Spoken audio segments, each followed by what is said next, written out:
போட்டித் தேர்வு மாணவர்கள் அனைவருக்கும் வணக்கம். இப்போது 9/11/2025 காவலர் தேர்வு நடந்திருக்கும். ஸோ கொஷின்ஸ் எப்படி இருந்தது அப்படின்னு பார்த்தீங்க அப்படின்னு சொன்னால்,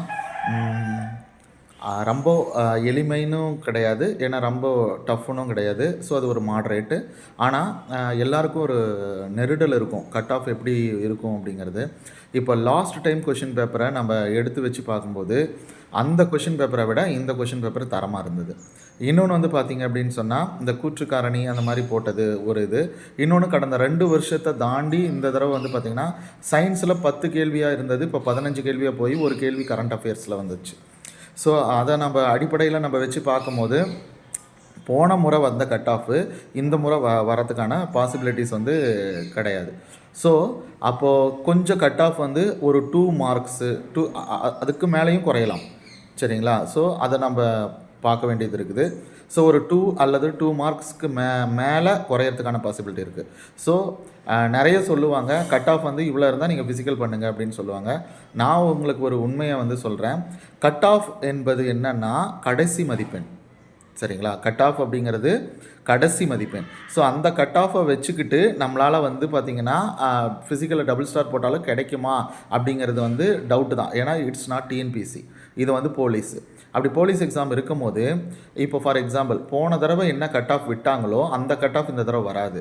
ஆனால் நம்ம எப்பயுமே ஒரு விஷயம் மனசில் வச்சுக்கணும், எவ்வளோ கட் ஆஃப் விடுறாங்களோ அந்த கட் ஆஃப்லேருந்து நாம் ஒரு 2-3 மதிப்பெண்ணாவது 2-3 கேள்வியாவது நம்ம கரெக்ட் பண்ணி வச்சுருக்கணும்.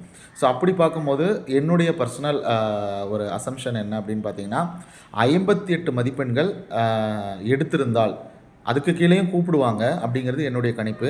ஆனால் 58 மதிப்பெண்கள் எடுத்திருந்தால் பாய்ஸ், ஏன்னா எல்லா கம்யூனிட்டிக்கும் பெரிய டிஃப்ரென்ஸ் இல்லை. ஸோ 58 மதிப்பெண்கள் எடுத்திருந்தால் கண்டிப்பாக வந்து நீங்கள் தைரியமாக வந்து இருக்கலாம் ஃபிசிக்கலில் டபுள் ஸ்டார் போட்டிங்கன்னா.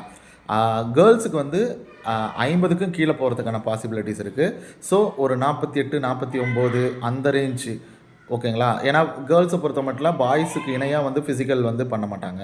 ஸோ அதனால் வந்து கேர்ள்ஸுக்கு வந்து பார்த்திங்கன்னா ஃபிசிக்கல் டபுள் ஸ்டார் போட்டால் ஒரு 47, 48 இருக்கிற பெண்கள் டபுள் ஸ்டார் போட்டால் ஓகே. விடோ கேட்டகரி பார்த்திங்கன்னா 40க்கு கீழே ரிட்டன் இருந்தாவே அதுவே அவங்களுக்கு போதுமானதாக இருக்கும், சரிங்களா? ஸோ முன்னைய விட கட் ஆஃப் வந்து விமன்ஸு எல்லாருக்குமே, மென்னு எல்லா கம்யூனிட்டிக்குமே ஒரு கட் ஆஃப் வந்து எப்படி இருக்கும் அப்படின்னு சொன்னால் முன்னைய விட ஒரு 2, 3 அந்த மதிப்பெண்கள் வந்து குறைவாக தான் வரும். ஸோ அதனால் அப்படி இருந்ததுன்னா நீங்கள் தாராளமாக வந்து ஃபிசிக்கல் பண்ணுங்கள். மீண்டும் சொல்கிறேன், 58 ஆண்களுக்கு எல்லா கம்யூனிட்டிக்கும் சேஃபர் சைடு, ரொம்ப சேஃபர் சைடு. அதை விட்டிங்க அப்படின்னு சொன்னால் விமன்ஸுக்கு வந்து பார்த்திங்கன்னா 48, அங்கேருந்து 10 மார்க் குறைச்சிக்கோங்க, 48 சேஃபர் சைடு. மற்ற கம்யூனிட்டிஸ்க்கெல்லாம் முன்னே இருந்ததை விட ஒரு 3 அல்லது 4 மார்க்கு கம்மியாகிறதுக்கான பாசிபிலிட்டி இருக்குது. ஏன்னு கேட்டிங்கன்னா சயின்ஸ் உள்ளே வந்திருக்கிறதுனால எல்லோரும் 15க்கு 15 அந்த சயின்ஸ் கேள்வி அட்டன் பண்ணியிருப்பாங்களா அப்படிங்கிறது ஒரு கேள்விக்குறி. இன்னொன்று வந்து பார்த்திங்கன்னா ஹிஸ்ட்ரியில் நல்லா படிச்சிருப்பாங்க, ஆனால் ஹிஸ்ட்ரியில் 2 கொஷின் தான், ஐஎன்எம்மில் 2 கொஷின் தான் கேட்டிருக்காங்க, ஜாகிரபியில் 8 கேள்விக்கு போயிடுச்சு, எக்கனாமிக்ஸில் 7 கேள்விக்கு போயிருக்கு. ஸோ இதை பார்த்தினா நான் ஒரு கிளியர் வியூ வந்து நான் அடுத்த வீடியோவில் நான் போடுறேன். ஸோ கட் ஆஃப் வந்து ப்ரெடிக்ஷன் வந்து இப்படி தான் இருக்கணும். ஸோ கொஞ்சம் நல்லா தெளிவாக இருங்க, ஏன்னா இது வந்து லெவல் 1 எக்ஸாம் தான். ஆனால் என்ன ஒன்றுனா கொஞ்சம் தரமாக இது, அதாவது கடந்த 2 தேர்வுகளை ஒப்பிடும்போது இந்த தேர்வு வந்து தரமாக கேட்கப்பட்ட ஒரு தேர்வு தான்.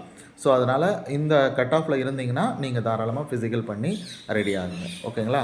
God bless you, all the best. இன்னும் இதை பற்றின கொஷின்ஸ் எப்படி கேட்டிருந்தாங்க, என்ன இனிமேல் நம்ம ஃபோக்கஸ் பண்ணணும், அடுத்த கட் ஆஃப் ப்ரெடிக்ஷன் என்னன்றதை நான் ஒரு ரைட் அப் பண்ணி அதுலேருந்து நான் வந்து உங்களுக்கு நான் எக்ஸ்பிளைன் பண்ணுறேன்.